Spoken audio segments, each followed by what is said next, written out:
บสบายดีทุกคนตอนนี้เฮาอยู่ที่เพื่อนลุงจ้อยคือเก่าเนาะทุกคนเนาะมาเบิ่งน้องอาเบยแบ่งเขาโทเอาแล้วเกือบหล่มทุกคนเอาสบายดีป้าตัวสมารอแท้นี่ฮะสัญญาไปใช้อันนี้ฮะไปใช้อาบน้ำเลยเต็งโตใช้เชือไม้เชือตัวนั้นมันหนาวโอ้ใส่เสื้อใหม่เป็นได้อันนั้นน้ำหันใส่ให้เฮาอยู่บ่เราป้องแล้วบ้านน่ะน้ำมันหนึ่งกินป้องอะไรแล้วเคยลงต้มเฮ็ดยังเบยนี่ข้าวเย็นนะครับก่อนควัดข้าวเย็นเฮ็ดคือเฮ็ดคือโจรนี่เปิดหน้าฮะโอ้ทุกคนเลยบ่เห็นหน้าเห็นตาทอดหมวกได้บ่ได้อ๋อนี่ส่งผมใหม่หันให้ FC เบิ่งแน่ทุกคนเนาะน้องอาเบยเพิ่นสายเขาเรียกว่าแบงเขานั่นเองทุกคนอยู่เพื่อนลุงโจ้ยเนาะเอาไว้หายังเกาะไม่ช่วยเขา ไม่ช่วยเขาใช่คนไม่ช่วยเขาอาเบยช่วยแล้วก็ปะไว้น้ำพวดอ๋อนี่เห็นแล้วทุกคนเนาะเล่ามากับเล่ามาสวยลุงโจ้ยกับว่าแมนเสือขอกเสือเข่าทุกคนเอ้ยโอ้น้องก็เป็นคนหูผู้ดีเลยทุกคนเป็นคนหูผู้ดีกับว่าแมนเนาะโอ้ทุกคนเฮ็ดได้ทุกอย่างน้องเพิ่น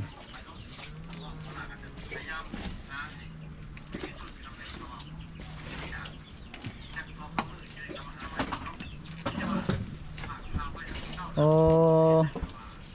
ขักมาไว้เนาะขักอลิทุกคนสายพ้นกับแต่งล้อเลยเมื่อนี้เนาะเบ้ยได้ฉันมีครีมท่าอยู่บ่บ่มีอยากท่าอยู่บ่ครีมบ่ท่าเนาะอันอยากทาพรนะท่าพรเอาพรไปช่างจะใส่จักฮะเคยใส่อยู่บ่เคยอยู่ลืมทุกคนสายเขาเนาะจะใส่หนามในเด้อในมือเด้อมาใส่ก็เป็นยังโอ้ทุกคนเลยนี่เนาะ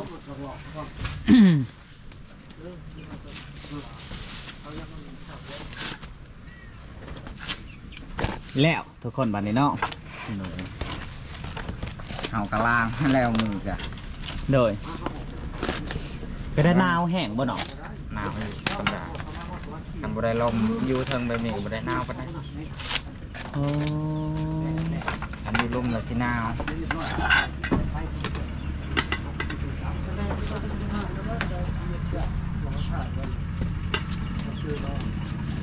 ทุกคนเลยเอาไว้แจพี่จะหน่อยเตะเอาติดเข่าโดยยันเตะติดเข่าเนาะแมนทุกคนไปก็เตะซะเลยไม่หิวโอ้ทุกคนนี่เนาะมาเฮือนลุงโจยเห็ดกินอีช่างลุงโจยนะฮะกินไก่รถเหยียบแล้วเขาจะบ่จะกินบ่ลุงเขาว่าพอตู้มันกินพอเยอะเอาสิลองวาวไซฟอนเป็นไรหางเราใส่เบิ้งให้เอก2 7เบิ้งไหมดูป้าทุกคนได้ใส่พลเนาะยิ้มก็ดีอีกไปหนังอยู่เศร้าผลเอาไปเบิ่งเศร้าใส่พลผลเนาะทุกคนเลยพอน้องอาเบยไปทีเหียบห้อยแล้ววันนี้สินังล่มกับเพลินอีกจังน้อยเนาะทุกคนว่าไปได้กันไปกันมาเนาะอันคืออันไปทางไรเห็นให้คนแตกตื่นนั่งอยู่หันแหละน้องโอ้หนาวบ่น้องหนาวเนาะเพิ่นว่าหนาวทุกคนสิมัดเอาไว้ก่อนมัดก็หันไปจะกวนจะได้เข้าโจรทอดล้นหม่วงหันบ่งาม14เพิ่นเบิ่งบ่มัดกระยาบ่สัญญาก็ยังบ่มัดบ่พามัดกระยาบ่หนาวดอกมัดเอาไว้คือมัดแล้วก็เอาไว้น้ำคอโดยทุกคนเนาะคือน้องเพิ่นหนาวเพิ่นว่าไปได้อันเฮาอยากถามออกจากใจเจ้าในใดบ่ได้อันเป็นยังจังหวะอันไปป่าไปดงหันเฮ็ดให้อัน FC แตกตื่นหลายอยากไปเนาะใจมันอยากไปบ่จะไปนี่กูไปปิดเห็นยังนะโดยเอาใส่พ่นหนังอยู่ในนี้ดูสุดหรอ นั่งเล่นน้ำกันได้บ่โอ้ไปเอาโทรศัพท์อยู่ใช้โอ้เอาสายสักแบตมาเลยเด้อเนาะทุกคนถ้าพอน้องเพิ่นเป็นทีเข็มหอยดีอกดีใจลายเมื่อนี้ก็อยู่ในเพื่อนตัวจ้อยนี่แหละเนาะบ่ได้ไปใช้เนาะเพราะว่าอันมันขำเลยเนาะบืนนี่คือเฮาสิไปแต่เสาเนาะน้องกระเบยเนาะจะกลับพุ่นแหละหมู่บ้านของน้องพุ่นแหละบ้านเขาเอิ้นว่าบ้านน้องหันบ้านช่างเบาสัญญาก็ยังบ่เข้าใจบ้านแสล่บ่ นาทอง นาท่องยังเขาเอิ้น นาทองใต้ นาท่องไต่ แม่ โอ้นาท่องเนื้อทั้งไรนาท่องเนื้อ นี่เด้แสลนนาทอง แสล่นี่นาท่องเนื้อ นาทองเนื้อฮะเขาแต่เขาย้ายอยู่ทางใต้ อ๋อ เขาเอิ้นบ้านนาทองใต้ก็คือบ้านเดียวนี่แหละ บ้านจะอยู่ฮะ แม่ นาท่องไต่เนาะ แม่บ้านเก่าอะไร โด นาย ทองเนื้อละบ้านใหม่ นาท่องเนื้อบ้านใหม่เนาะ แม่ บ้านตัวไหนเขาเอิ้นนาท่องอีกใช่อีกนะ กับนาทองใต้พร้อมกันนาทองเก่าแต่อี โดย นาทองใหม่เนี่ยแหละเขาเอิ้นนาทองเนื้อ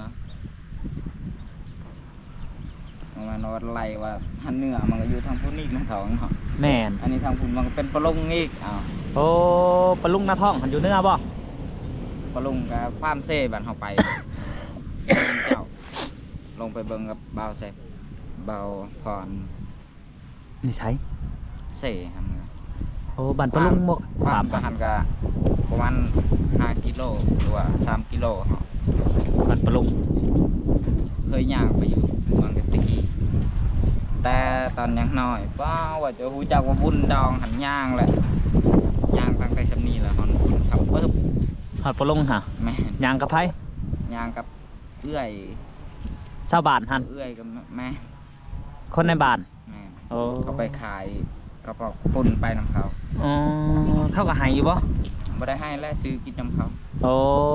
ไปน้ำข้าเจ้าซื้อ แม่นพอมีผู้ไปนำ พอมีผู้ไปนำเนาะ เพอคนเดียวยังไปความห้าว โดย ตะกี้เดี๋ยวนี้แล้วก็เศร้าแล้ว เดี๋ยวนี้เศร้าแล้วเนาะ บ่อยากลิ้นบ่ได้แต่มันเป็นอะไร เป็นได้จังหวะบ่อยากเล่นลักง่ายหมูเฮาบ่มีบ่ แม่กำลังอายกับแมนหมู่ส่วนไปลินไปพรไปเต้นนี่โอ้บ่ไปน้ำหมูดึงมือยังบ่เข่าเอาได้เฉพาะกระโตเฮามีเจหันไปหาเลาะซื่อๆไปได้ ไปรอซื้อไปได้เนาะ แม่ อ๋อทุกคนเลย ว่าสิไปลินสิไปพรคือหมู่เฮ็ดบ่ได้ เฮ็ดบ่ได้เนาะ แม่มาบ่ถือกับระบบเฮา อ๋อ คนหัว โดยบ่ถือกับระบบ คือทั้งน้องเพิ่นนี่เว่าง่ายๆว่า ตั้งแต่เกิดเป็นคนบ่เคยพรจักเทื่อเว้า บ่เคยผ่อน แม่ ปะใจเก่าเอาใจใหม่เว่าง่ายๆเนาะ แม่ แต่กี้ไปหาลิ้นดีเนาะ แม่ แต่ตอนนี้หันบ่ได้ไปแล้วเนาะ แม่ มันเป็นอันบ่อยากไปบ่หรือว่าเป็นอะไร มันเป็นน้ำจากไป มันเป็นน้ำใจ สำหรับอันน้องหัน บาง เฮา เทื่อก็เบื่อ บางเทื่อก็คิดหอด คิดฮอด ฮอด ใช่ ตอนไป อ๋อคิดฮอดตอนไป คิดฮอดอดีตเก่า บางเทื่อก็เบื่ออดีตเก่า โดย มันป็ อันคือเฮาอยากถามในอันในใจของน้องหันระหว่างอยู่บ้านกับอยู่โขงตัวได้ม่วนคิดว่า บางเทื่ออยู่บ้าน บางเทื่ออยู่โคกเขาตอบได้สนั้น อ๋อมันเป็นบางมื้อ น้ำใจ มันเป็นน้ำบางมือ บางเทื่อก็วันสิ้นวันพระ มันก็อยากไป จะไปใช้ อยากห้าเลาะเหยืองการนอกการนุ่งไป อ๋อ เคยไปกับพอเก่าตะกี้แต่เล่าวและเห็ดให้เห็ดใจให้มันอยู่ อืม ตอนเวลาเราพาไปก็ไป อยากไปเนาะ คันผูกแขนแล้วก็แล้ว ตามอาจารย์เพิ่นบอก ผูกแขนเอาแล้วก็แล้ว แม่ โอ้คือบ่เฮาผูกแขนเอานี่ก็แล้วบ่ จังหวะ บ่ฮู้เนาะ เขาว่าหันบ่ได้ผูกแขนก็พอเขาสิเอาไปนะ อืมเป็นอะไรเนาะ เอื้อยพาไปเบิ่งเอื้อยชาวบ้านพาไป โดย เมื่อว่าเขาเห็นคือกับเป็นบ้าเป็นว่านี่ก็คนก็เบิ่งก็จบดีอยู่ครับฮอดเวลาอยากไปฮอดเวลาอยากมาบ่ได้อยากขอบเลยนะ แม่นคนแม่น เอา คือ ย่างไรเบิ่งตั้งแต่นาทองหาดอนติวน้องบัวบ่ทันขับ ไผหยัง เฮานี่ หยังแต่ใช้หาไซ ตั้งแต่นาทองนี่ไปหาดอนติวตั้งแต่ดอนติวไปน้องบัวต่ออีกพรีเพนฮอ โอ้ไปหยังทาได้ล่ะ จ้ะ แม้ว่าบ่ได้เศร้าเมื่อยเลยย่างซ้ำเขาแล่นซะหมอ อ๋อ แต่รู้สึกว่าย่างค่อย แต่มันไหว ๆแม่นที่แท้เขาเบิ่งเขาย่างก็สิแล่นเฮา คือคนหยาบนี่บ่ เฮาว่านี่น้ำใจหั่นเขาว่าย่างซ้ำว่าปกติ อ๋อ หมู่เห็นเฮาละย่างหันจะว่าเลอแล้ว โอ้ แต่เฮาหักสติบ่ได้เลยแบบว่า มันเป็นน้ำใจ เจ้ามันเป็นไรเนาะ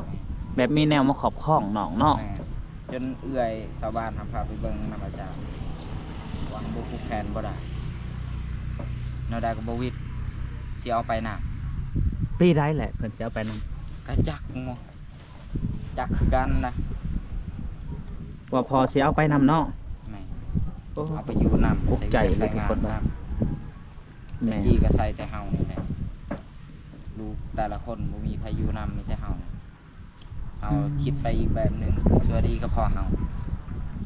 ชัวร์หรือดีก็พอเฮาเนาะ แม่เอื้อยน้องแต่ละคนใหญ่ไปหมดจักตายจักหยังว่าจ้ะ บ่ฮู้เลย พอป่วยพออันนั้นจักตายก็บ่เห็นไผมาหาจักคน อืม เป็นแม่เป็นเอื้อยน้อง เขาว่าบ่ได้ตายกลับไปอยู่นำก็เอาคือเก่า เอาคือเก่าเนาะ แม่นเอื้อยน้องคือเก่าแต่หัก บ่ฮู้เลย ต้องให้จื้อ บ่ฮู้เลย บ่ฮู้เลย จักไปทางไหน แม่น จักหายไปไส คันเขากลับมาที่พุ่นก็เอื้อยน้องก็คือเก่า โดย ยังบ่ได้ลืม โดยเนาะทุกคน แต่หากสิถามดินให้ดินหาแตะกี้มันอยู่ไสบ้านเคยเฮ็ดอยู่เฮ็ดกินนำข้าวนาบ่าวนะว่าไปว่ามา สิฮู้บ่เนาะ บ่ คัน ฮู้ คันบ่ฮู้ก็แปลว่าบ่แม่นแม่เนาะ แม่น อืม แปลว่าของปลอมคันแม่มันก็จื้ออยู่ใส่ในเขื่อนที่ใหญ่ตะกี้2-3บ่อน4-5บ่อน แม่น อยู่หันหน่อยหนึงอยู่หันหน่อยหนึง สุดล้อมากเลยพวก โอ้ยางว่าขอเงินนำน้องสิเติมบ่เติมเงินน้องก็สิมีมันที่ไส โอ้โดย 10,000ว่ะ สบายดีสุดล้อโอ้ล้อเนาะเดี๋ยวนี้ล้อกว่าเก่าไล่เถาเนาะ เพราะว่ามีเฮาบ่ลินเฮ็ด โอ้โดยเดี๋ยวจังหน่อยจังเบาสัญญาสิเอา ฟังเพลงซื่อๆก็ โอ้คันมีโทรศัพท์หันสิพังเพลงซื่อ แม่ ๆอยากไหลแนวพังเพลงโอ้ทุกคนทั้งน้องเบ้ย อยา เพิ่ ก น ลินเพจบ่อยากลินไลน์มันเสียเงิน มันเสียเงินเนาะ แม่ เอาแต่เบอร์โทรคันเขาอยากโทรมาก็ให้เขาโทรเนาะ แม่ คือบ่อยาก เพ อัน จให้มีก็ยาแต่หากบ่อยากลิน บ่มี มีก็มี ลิ้นเป็นอยู่บ่ ก็เคยลินอยู่นะ อืม ตะกี้หันเครื่องละ400,000เขาซื้อ เดี๋ยวนี้บ่ได้เนาะ เดี๋ยวนี้ก็มีอันอยากได้ เครื่อง แต ห่าก ง หน้าจอหน่อยหนึง400,000นะเขาขาย อืม คือว่าง่าย เครื่องแบบมันบ่ได้แม่นเครื่อง ๆว่าง่ายว่าเครื่องมือสองเครื่องเก่าเขา แม่ เขาจะขายราคา400,000คือราคา400,000นี่มันก็จะสกเนาะทุกคนมือถือซุมื้ คั อน เนาะ เฮาประหยัดลิ้นก็ระดับ 2-3 ปีจังตาย โดย มันฮอนแล้วมันจะค้าง ฮอนแล้วมันจะขางเนาะ โทรศัพท์3กล้องอันไหนโทรศัพท์แบบซุมธรรมดา Samsung ซะมั้ย โดยบืนนี้จะได้กลับบ้านทุกคนเนาะเฮาก็จะได้กลับกับน้องเบ้ยเพิ่นมื้อนี้นี่เพิ่นดีอกดีใจเฮาก็ดีอกดีใจที่ได้เห็นน้องเบ้ยเอาพักน้ำมาให้พ่อตุโจ้ยเนาะเพิ่นคิดฮอดพ่อตุโจ้ยเพิ่นว่าเป็นในใจเพิ่นทุกคนคิดไปคิดมาคือว่าพอสถิตอยู่ในห่างกายเพิ่นว่าแบบมีแนวอันพาเป็นพาไปเนาะน้องเนาะเจริญเจิดเจิ้งไปสิฝุ่นไปผีแม่นบ่ ว่าบ้าก็บ่แม่นว่าบ่แม่นบ้าก็บ่แม่น อืม มันเป็นน้ำใจมันเป็นบางมื้อ เป็นบางมือเนาะ เดือน คือ 2 เดือนเป็นเทื่อนึง เป็นแบบนี้หันได แม่ อันคือตอนนี้หันน้องบ่ได้ปบหันปบนี้เนาะคืออันใจมันอยากไปเอง ใจมันอยากไปใส่มวนหั่น ใครจับไปก็บ่อยู่ แต่หากไปบ่เฮิงมีคนท่าอันคือยังอยู่คนเดียวตะกี้อันโอ้ได้ไปคือไปเมื่อคืนนะคืนที่ ม่วนบ่ ระดับ2 เดือน3 เดือนจังได้เห็นหน้า อืม ไปตามโคกตามป่าไปเลยเด้อ เฮ็ดไปได้ไปนอนใช้นอน นอนตามโคกตามป่าหาวิซีไปคายวิทย์แบบนี้แล้วก็ซื้อกินซื้อมาที่พี่เราไปกินตามโคกตามป่า ได้เมื่อฮอดบ้านเลยนะ อ๋อนอนตะโพงฮะ แม่ นอนไปเลย แม่ถามว่าบ่ได้ว่าเพื่อนว่านอนเกลือขี้ดินก็เอาพดเอาไปตองหักปูแล้วก็เอาคอนไม้ไปมุงดังไผ่ก็ม่วนคือกัน นอนนะฉัน แม่ บ่คิดหยาดบ่ว่าอันแบบว่าคือทางเฮาว่า ว่ากูจักคิดยานไปมันก็ตายไปแต่หึงแล้วแม่เขาว่า อืม ตายแล้วบ่ได้คิดยานพี่สังเลยแบบสละชีวิตไปสุขเสริญว่านั่น แม่น แต่หากมันก็บ่ตายคือกันเว่าเรื่องเฮาสู้ทนกินด้วยแรงงานครับบ่เคยเห็นไผตายย้อนเนาะ โดย แสดงว่าสัตว์ซื่อ แค่มันสัตว์สื่อเนาะ แม่ เฮ็ดไว้แล้วก็ดีไปหมดเนาะ แม่ เอาเบย กระเทศผิดแล้วก็คือว่าผิดก็บ่ต้องแลนคันแลนเลยสิหนักกว่าหันคันเขาทัน แม่นทุกคน คันแลนวิทย์แล้วก็วิทย์เอลีเอาบ่แลนเขาสิว่าแนวใดก็ยาก คือน้องนอนอยู่โขกหันเข้าเจ้าว่าตั้มอันหินก็นอนบ่ แม่ ตั้มหอมมาหิน คันนอนก็นอนอยู่ใส่มันมีห่มไม้แบบเป็นอุ่มบ่ ว่าฉันบ่ คันตามแคมป์ห้วยแฮงบ่ได้อึดบ้านนอนอุ่ม อ๋อ ดังไผ่ป้ออุ่นขนาด อุ่น ขนาดมันจะขึ้นไปทั่วที่มันขึ้นก็คือสิมีพี่หลอกบ่คือสิมีพี่ปลอมมาบ่หันแล้วบ่ได้รับคืนน่ะ บ่ได้รับเนาะ แม่นมีแต่ว่าม่วนนอนแล้วก็เบิ่งขี้ตะไคร้นะบัดหลับเอาผู้จักทีบีตอนก็จ้ามันหลับตอนไหนอีก นอนเลี้ยวบนคิดไพ่ อยู่บัดหลับก็บ่จักเลยบัดตื่นเช้ามาอะไรตอนใดเฮาหลับบัดนี้บัดนี้ แนบบนคิดไพ่นะฮะแหละ แม่ เบิ่งกันไพ่ไม้ทาน บางเถื่อก็หาเหยื่องเครียดนาเหยื่องนูมาได้แล้วก็จี้กิน แม่นมันบ่คือกันเนาะแต่ละคนความคิดเนาะ ความคิดบางคนก็บ่มีกินแห้งอยู่แห้งตาย บางคนบ่มีกินแห้งบื้นแห้งงาแบบนั้น บ่คือกันความคิดแต่ละคนเนาะมันแตกต่างกันหลายเนาะ ชาวบ้าน เนาะ เราเมื่อวานเอาไป มันยังโตยังอยากทุกข์เขาว่าเขาช่วยสำนี้ล่ะคือเฮาสินอนกินเฮาว่าเฮาเอาเจ้าไปทามเบิ่งเมืองพอมันมีอยู่บ่มีบ่เมืองพอเฮาบ่มี แม่นคือทั้งน้องนี่ก็บ่ได้นี่เนาะ มีบัดเฮาว่าได้สำใดเฮาแห้งอยากได้เลยเอา แม่นแต่ว่ามันเป็นในใจเนาะน้องเนาะมันเป็นในใจ ว่า ทุก ด ค ง น ป่าก็มีเขาว่าบ้านเขาบองให้ทางเอาเป็นของเจ้าของหันทางผู้อยู่ว่าเฮามีแล้วก็ยังจะทางใส่อีก คือว่าง่ายๆบนเจ้าทางหันมันดิ้นเจ้าบ่อน ดินเฮา อ๋อ ดินน้ำดงเว้ารวมแล้วหันเขาบ่ได้ไม้ก็ดินรวม เป็นรูป เขาไม้ก็หันเขาบ่ได้ทางก็เฮาทางก็บ่ได้ผิดก็ดินรวม ดินรวมเนาะ เพราะว่าเป็นผู้เจ้าได้ประมาณเฮาก็สิเจ้าเอาหมดดงหันก็แล้วเอาคนเดียวเลย คันเขาหายเนาะ แม่ แต่เขาบ่หายก็ว้าว แม่ เขาก็ฮู้ว่าเจ้าทาง ผู้ ไปก็เห็น มันไปเรื่องกฎหมายอันนี่ภายทางพันได้ อืม ก็สิเจ้าสิมาเอาไว้ลายสำใดของมันบ่เกี่ยวเขาทางเขาได้ เจ้าไปตีเขาเจ้าผิดอีกเอา อันคือคันว่าเขาบ่หายก็ว้าวนั่นเอาไว้เนาะ บ่ยากยากเขาบ่ให้เขาว่า โอ้โดน เพราะว่า อันคือ ทางกับทางแคมเซ่ แม่นทุกคนคือเฮาอยากอธิบายสู่ฟังเนาะทั้งน้องเพิ่นไปนี่เพิ่นบ่ได้ปบเจริญเจิงดอกคือมีแนวเฮ็ดในใจน้องบอกเนาะ แม่ ชาวบ้านก็บ่ได้เครียดบ่ได้หายดอกเนาะเบ้ยเนาะแต่ว่ามันเป็นในใจมันอยากไปเนาะอันคือเดือนหนึงเป็นจักเถื่อเขาจะว่า มึงเถื่อ4-5 เดือนเป็นเถื่อ โอ้สิหาเดือนจักเป็น อันนี้คันเป็นอันนี้แล้วเฮิงบ่บัดนี้ ครับ โอ้คันเป็นบัดนี้เฮิงทุกคนน้องก็จะอยู่แต่ในเฮือนเนาะบัดนี้เนาะ แม่ เพราะว่ามันเคยเป็นเนาะ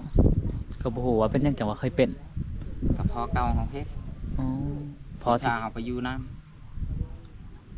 ฮู้บ่ว่าพอสิพาไปอยู่นํ ก็ฮู้แล้วอาจารย์ตัดปับๆอยู่ปาน โอ้แล้วฮู้บ่ว่าพออยู่ไส ฮู้ อยู่ไส ก็อยู่หั่นแหละยังบ่ได้ไปไส อยู่ในเฮือนฮะ แม่ อ๋อว้าวแล้วก็ง่ายๆเนาะทุกคนคือดวงวิญญาณของพ่อน้องอาเบยนี่ยังอยู่ในเฮือนคือเก่า